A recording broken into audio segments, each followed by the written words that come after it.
frugal living, there's a lot of pieces to go with frugal living. Sometimes people get caught up and get bogged down with all that it entails without realizing that you don't have to take on all the pieces of frugal living. I would just suggest that you take it all into stride. There are a lot of things. Take the pieces that work for you, and the pieces that don't work for you, just discard. I'm not advocating for anyone to live a less life than what they're used to living or what they think that they should be living, etc. As I said, there are a lot of pieces in between frugal living that you can just take the pieces that work for you, and they will still help you to get to the finishing line with regards to your budget, saving money, etc., etc., etc. So today I'm going to go through the basics of frugal living. Of course, I'm going to start with the definition, the benefits, the disadvantages, how you live a frugal life on a daily basis, and different different options in terms of breaking down like your bills, your daily living, supermarket expense. I know is one of the ones that I really want to tackle today, closer to the end of the hour though. I'm going to tackle that one, and yeah, let's get started. So frugal living for me is the art of getting the most out of your money. I see it as the way that you live on a daily basis, which will allow you to live that life that you want to live, but also be able to maintain most of your monies in your pocket, or direct your monies towards the things that fascinates you, or the things that you want to spend your money on in life. What does frugal living entails? It entails not paying full price for items, not buying things that are inferior, not spending money on things that you can get for free, and also but maximizing your spending power and enjoying the fruits of your labor. Now, what are the benefits of living a frugal life? Living a frugal life goes hand in hand with living an authentic life. And what I call an authentic life is the life that you want to live, the life that marries against who you are as a person, as opposed to what society think that you should be living, or what your neighbor is doing, or what somebody else is doing. Now, the thing about living a frugal life is that you're going to have to be honest with yourself as to whether or not this is something that you are partaking in just because it makes other people happy, or if it's something that is genuinely you as a person. And as I said, one of the advantages of living that life is then that you are really able to express who you are as a person and live a true authentic life. What do I break that down to mean? It means that you have a specific type of car that you may be driving. You may feel that you need to drive this particular car because of your job, or because of the area that you live in, or the family that you come from, etc., etc. But the reality of it is that it's not necessarily you, or may not necessarily be a car that you can afford, but you think that that's what you should be doing. Now, once you start to live a frugal life, then you're going to have to be honest with yourself of whether or not pumping your money into that type of vehicle is who you are as a person, and something that you want to continue to do. One of the other benefits of living a frugal life is what I call longevity of your monies. Your monies last you a lot longer. The whole objective of working and putting aside in retirement and being able to take early retirement or whatever you want to do is to be able to look back and say, well, yes, monies that I earned in 2020 or 2021, 10 years later, I'm reaping the benefits of these monies. Either that because I still have some of that money, or I've invested it in areas that are now coming into fruition that, I can say, well, yes, this was worth it. This is where my monies went. Hard work. And you can only do that if you're living a frugal life, and then you're able to put aside that type of money that you need to be able to put aside to do those things. Frugal living also allows you to spend time on the things or the persons that matter to you instead of chasing dollars. I know we all live in a world now where, well, it's still prevalent in the Caribbean or in Barbados and those places. We all know over the world that there are persons who work 2 and 3 jobs just to be able to live. And in some cases, it is that because the salaries are so small, the wages are so small, that they don't have a choice but in order to do that to feed their family. But in a lot of cases, it's also to live a certain type of lifestyle. And when you start to dig down into your budget and you really start to get serious with yourself about frugal living and what you're doing, you're going to ask yourself, is it worth me working this second job for 10 extra hours or 15 extra hours every week, as opposed to spending that with my family, or doing something that I enjoy for the extra money? Or can I really cut back on some of the expenses and things in life that I actually don't need, and take that 15 hours and do something more productive? And frugal living allows you to do that. If you're living a lifestyle that is basic, or not necessarily basic, but a lifestyle that is true and doesn't have any grand expenses or stuff like that, you will be able to get to the point where you can maximize your free time to do the things that you want to do. Frugal living, the benefit also is to build wealth. I often refer to the book, The Millionaire Next Door, and they've surveyed, for those who have never read the book is based on pretty much how you become a millionaire, or persons that survey of persons that they've done who've become millionaires, not persons who had a step up in life, but persons who came from nothing and actually built themselves to millionaire. So the book takes you through a whole process of research, and they've pretty much called in these persons, they've done interviews with them, and surveys, etc., to find different common clauses or different common denominators among all of these persons. And one of the number one factors in between everyone who became a millionaire from scratch, who built themselves, is frugal living. And that is the reason why the millionaire next door. Because a lot of times the person who's the millionaire is not the person who lives, as we would call them, in the heights and the terraces, or the persons who you see drive the flashy cars and whatever. The millionaire next door is pretty much the millionaire next door. The persons who continue to live in the neighborhoods in which they consider to be either middle class, or the neighborhoods in which they grew up in, etc. And as you see them on a daily basis, you have no idea that they're actually millionaires, because their lifestyle don't tell you that they're millionaires, and that's why they're millionaires, because they don't have a big lifestyle. Frugal living. Frugal living is also good for the environment. I think one of my biggest pet peeves in the world that we live in now is a lot of this fast fashion. I mean, everything is fast these days. It's not only fashion. Like years ago, you could have a major appliance like washing machine or stove or fridge that would last at least 30 years, 20 years even. Now, sometimes you have those things, and in 5 years, they're no good. If you get 10 years out of it, you're lucky. Then but maybe like a decade ago, fast fashion started to become very, very popular. And fast fashion is, cheaper clothes. But of course, they're cheaper, so they don't last very, very, very long. And what you find now is that with everything being as fast as it is, all this stuff goes to the dump. And frugal living, what you really want to do is that you want to maximize your money. So fast fashion and those type of things are not things that you are eager to partake in. And therefore, you yourself are helping to keep the environment, a better place to live. The disadvantages of living frugal living, I would say that there are no disadvantages. Unless it gets to the point where you become so obsessed with living frugally, but then you start to border on living cheap, I would say there's no disadvantage. And I'm going to go over, even though I've done this a couple of times, I think on my page, about the difference between frugal living and cheap. A lot of times when people hear you say, oh, frugal living, they automatically assume that you're living cheap, that you're buying the cheapest things that you find, that you're not enjoying your life, that you don't know what to do with your monies, that you're trying to save every cent instead of spending your money, or that you're buying cheap food or eating cat food or whatever else, as opposed to living life. And that is not what frugal living is. There's a distinct difference between frugal living and cheap living. And cheap living is actually not necessarily a byproduct of frugal living. Cheap living may actually relates more into your mental mindset, and the reason why people live cheap lives come down to more psychology than it is about anything about money and frugal living.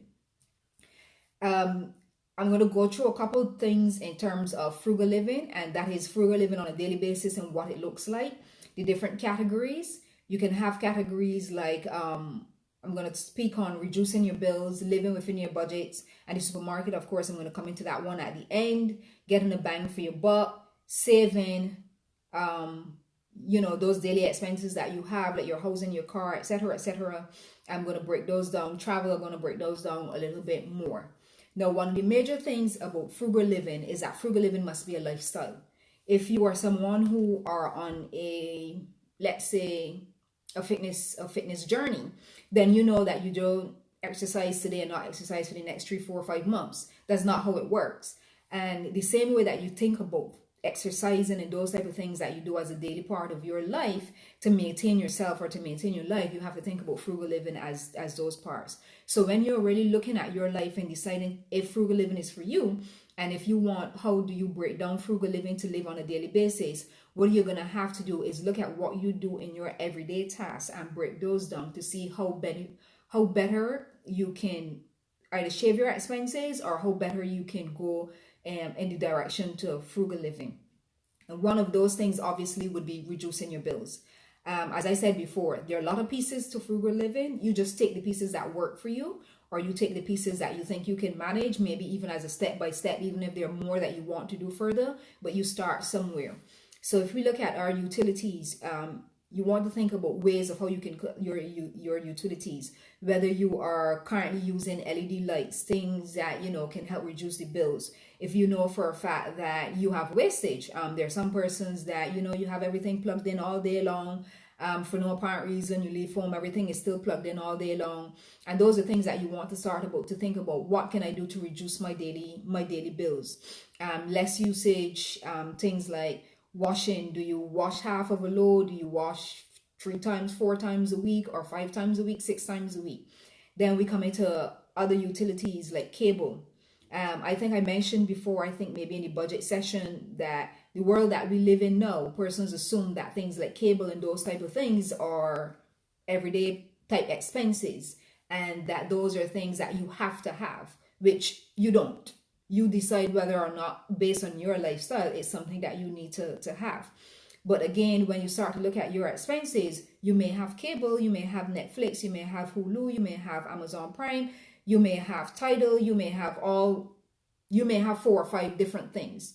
And what you would want to say to yourself is, do I really need all these things? What are the costs of having all of these things every month? And am I really maximizing the use of these things? If you are someone who you hardly watch television, like myself or whatever, do you really need cable? Or can you survive on something like Netflix? If you have Netflix, do you need cable? If you have cable, only you will know that based on your household. But when you start to look at frugal living, then for me as a person, I don't think, regardless of what your lifestyle is that having 5 or 6 of these type of subscriptions is necessary. And that is something that, as frugal living, because the one thing about frugal living is that you don't waste. Whether it's money or whether it's food or whatever, you always want to look at your consumption and wastage. As it relates to your car, like, do you just hop into your car and go do 5-minute errands, or say 5-minute errands and think? Do you decide where you're going to go on a particular day, do all your errands on one day, or do you just drive around, do whatever? Can you save some money on your gas or whatever? Insurance for your car, insurance for your house, you have it all with the same company? And I know that it's not necessarily a benefit to have it all with the same company, because sometimes you may want to manage your risk. But again, these are things that you can also look at.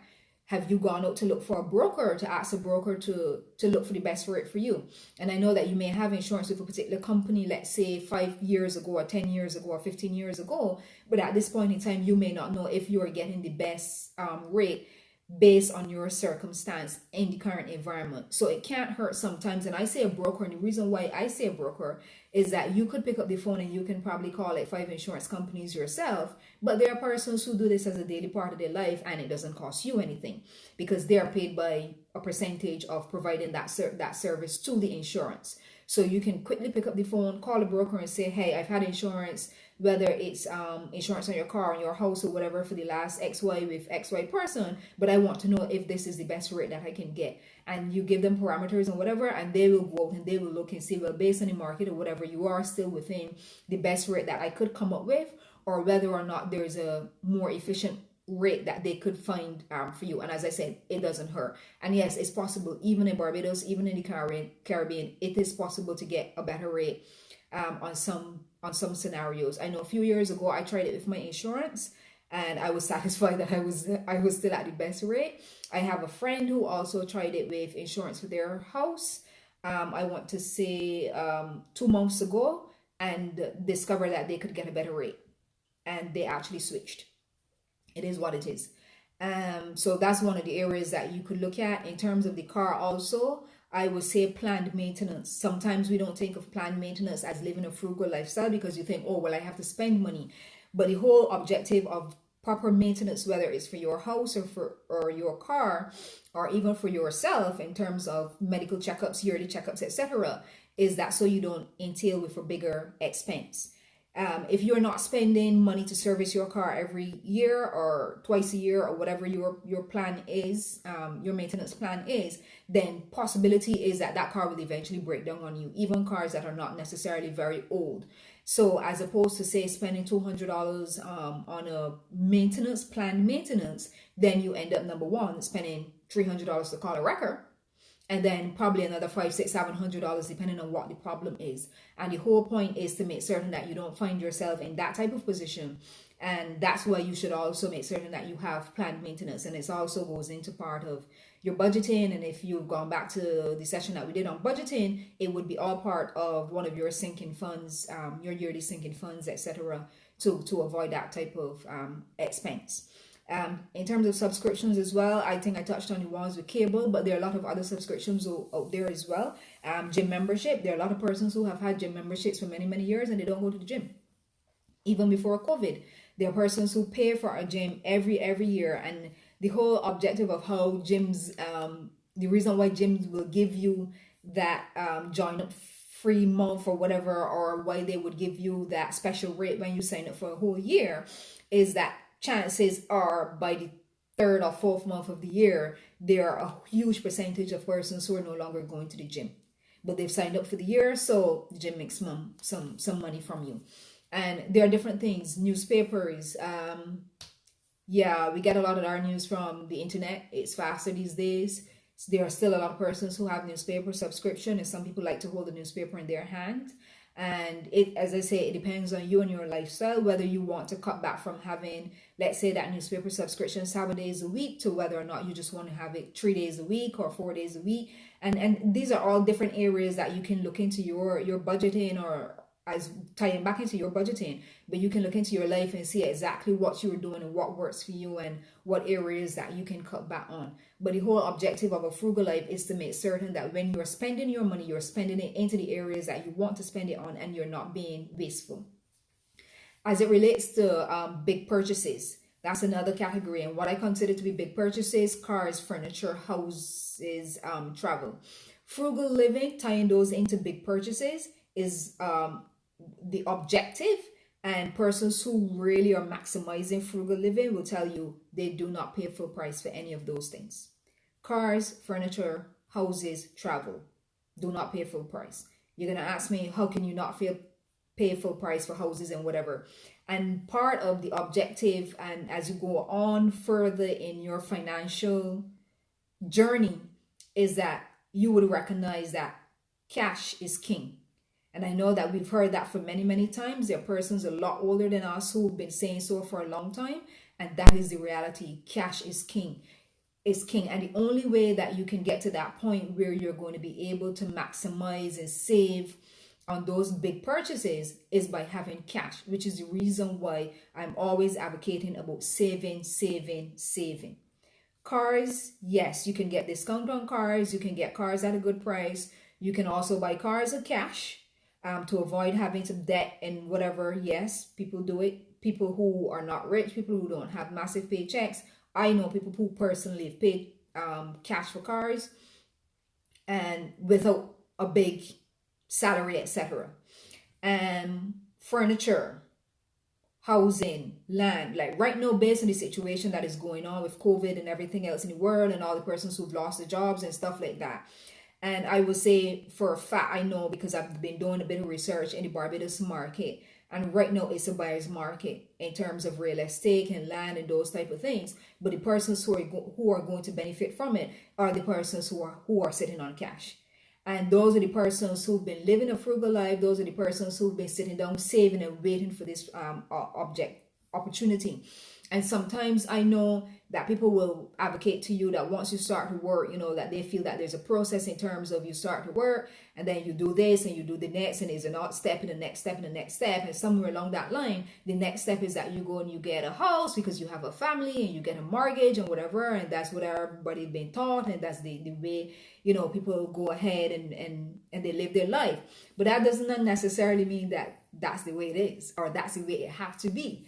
Because the scenario is that a lot of times what happens is that persons end up buying into the real estate when the market is not in their favor.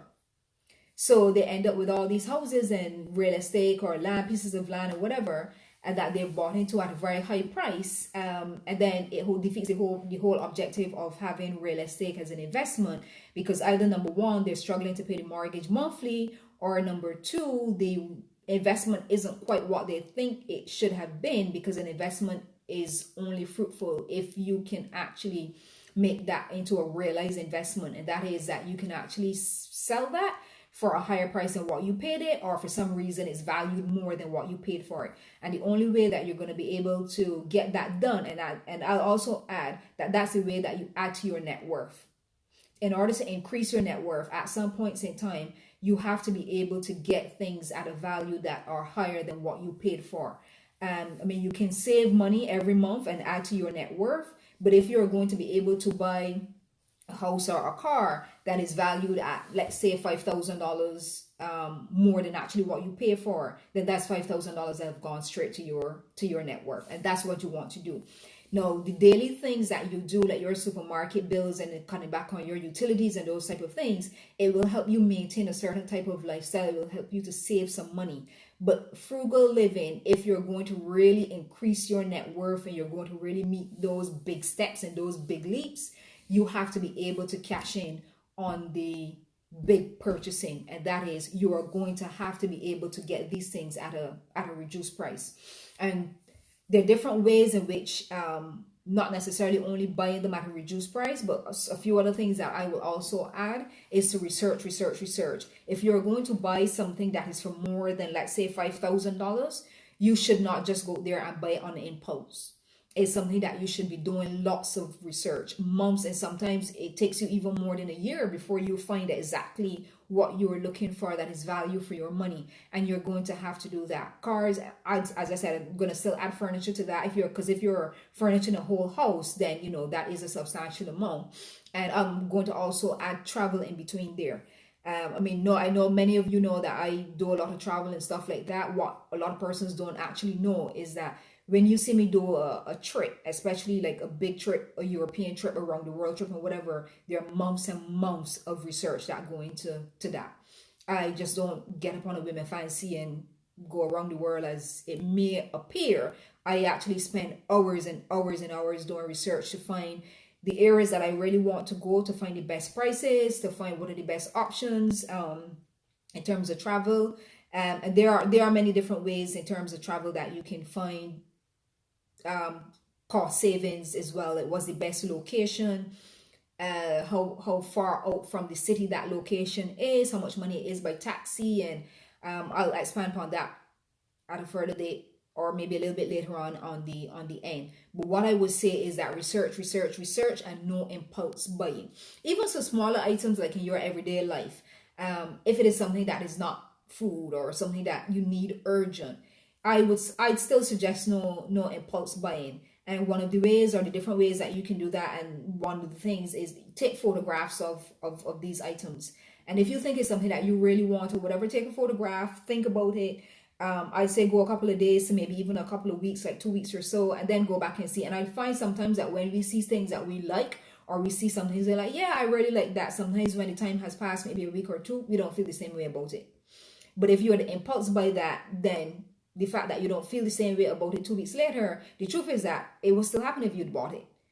But now you've already purchased it and you're stuck with the item. And yeah, so I would say that that's one of the things to try to do if you are someone who you find you struggle with impulse buying and buying things that you kind of change your mind about at a future date. For big purchases as well, or also things with insurance and these type of things, I'm going to say get 3 quotations.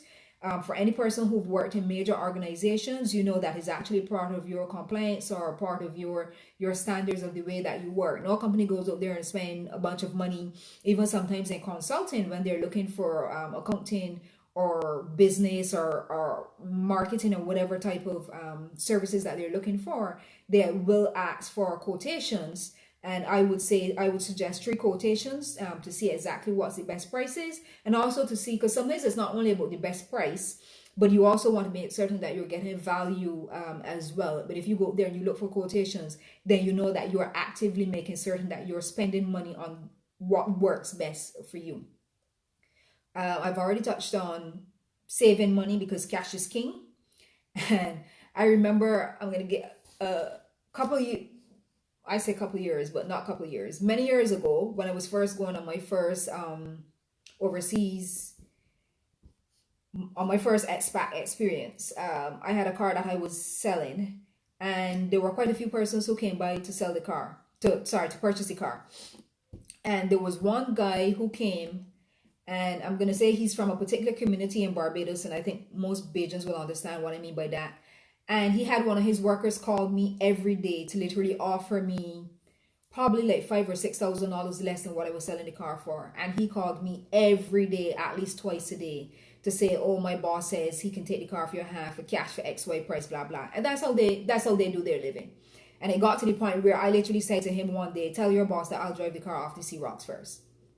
And at the end of the day, I sold the car for the price that I had advertised the car to be sold for, which was, a good price or whatever, because I was not desperate. While I wanted the car to be sold, I was not desperate. But the truth is that cash is king. There are persons who sit down there. If you've ever been to an auction for like when houses are going, or even land that is being sold out by the bank or whatever, if you've ever gone to any of those auctions and see the process and whatever, you will understand what I mean when I say cash is king. And it happens, and it is also still happening.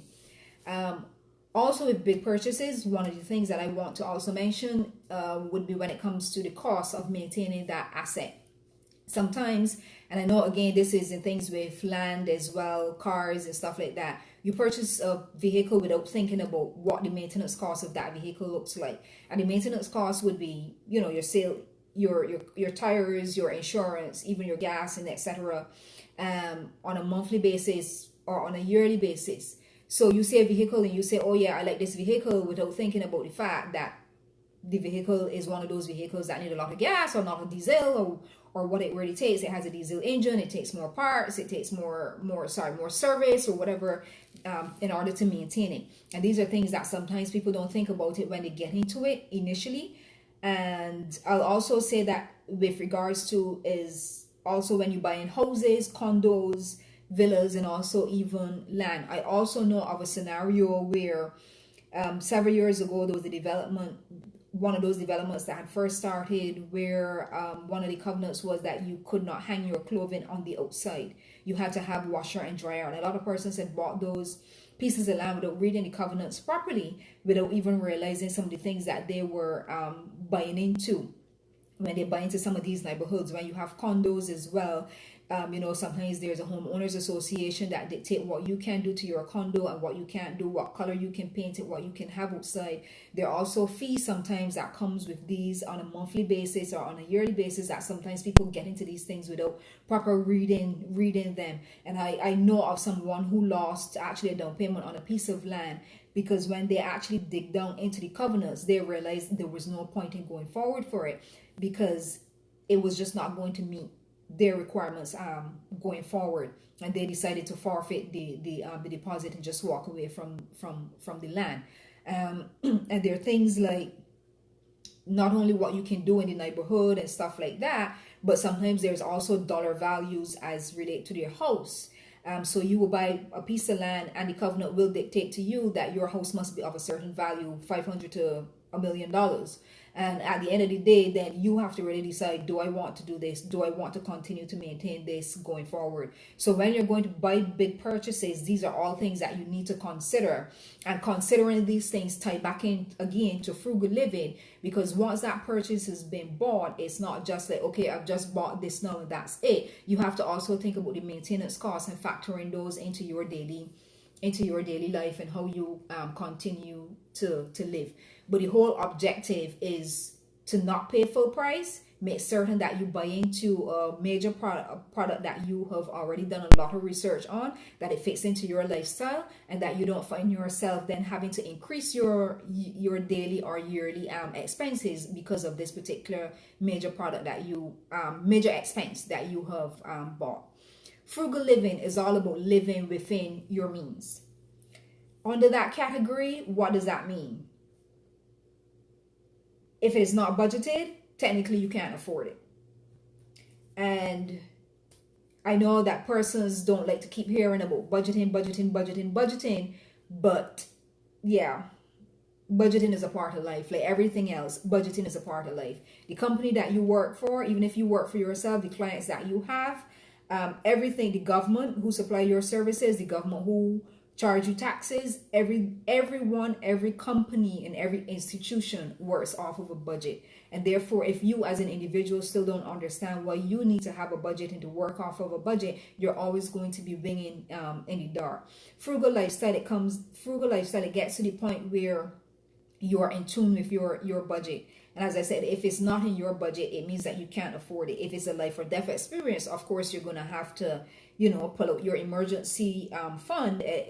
Hopefully you do have an emergency fund and work from there. Or even if you don't have an emergency fund as a life and death situation, you will have to do what it takes. But at the end of the day, your frugal lifestyle that you're living, you will be able to say that is not in my budget and walk away from it. Living within your means also means you have food at home. We've heard it many times. Your parents probably told you, and it's still relevant today. You have food at home. You have to plan your meals. Eating out should be seen as a treat and not necessarily as a way of life. I think we've gotten to the point now where, you go to work, you don't necessarily have lunch that you're carrying to work with you. You come home from work, you're saying, okay, well, I have this to do, I have that to do. Let me just pick up some food here. Let me pick up some food there, here, there, everywhere. And it's become a part of who we are and a part of the lifestyle that, okay, well, because it's easy access to it. But it should not necessarily be the way that you plan your daily life. And I think I touched on this, I think, when I looked at the budgets, that you have category in your budget where you have for groceries and you have dining out category. Of course, you should still have a dining out category, even if you're living a frugal life. But then you're spending money on groceries that you're not using and you're bursting your dining out budget. And at the end of the day, you're double spending and your money is just going to the garbage because that's where the food ends up. And in order to do that, it's going to call for a lot of planning, meal planning. Make certain that when you go to the supermarket that you know exactly what you're going for. Monthly meal plan, weekly meal plan. And I think I do have a template as well with a weekly one.